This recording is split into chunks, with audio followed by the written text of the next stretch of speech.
Yn y fideo hon, rydyn ni am edrych ar dosbarthiadau.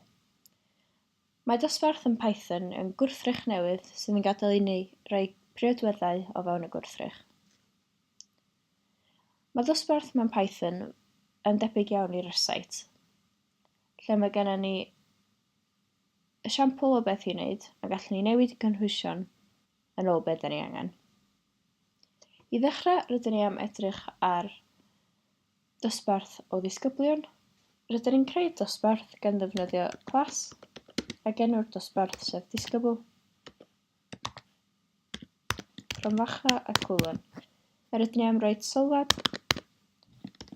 ryseit ar gyfer disgybl. A dyma yw ein class neu dosbarth syml. Rwan rydyn ni am greu achos o'r dosbarth hon o'r enw mark. Sydd yn mynd i fod yn hafal i disgybl cromfacha, sydd yn deud wrth Python bod mark yn achos o'r dosbarth disgybl. Ac os ydyn ni'n edrych ar mark, rydyn ni'n gweld bod main.disgybl yn deud wrthyn ni bod mark yn achos o'r prif ddosbarth main. Gallwn ni roid priodweddau mark gan ddefnyddio dot, felly os ydyn ni'n roid mark.oedran yn hafal i 11. Os ydyn ni'n edrych ar mark.oedran,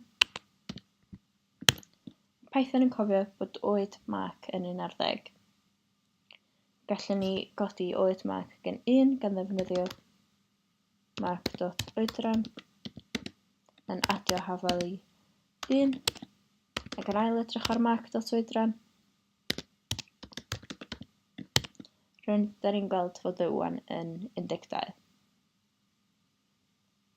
Gallwn ni roi priodweddau arall i mark fel enw a cyfenw. Felly mae mark dot enw cyntaf yn hafal i mark mewn string a mark dot cyfenw yn hafal i Thomas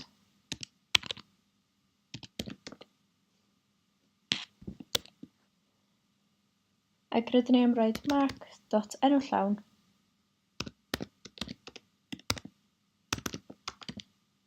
yn hafal i mark dot enw cyntaf adio raglen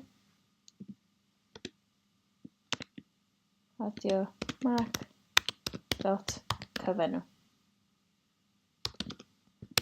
Felly os ydyn ni'n edrych ar mark dot enw llawn,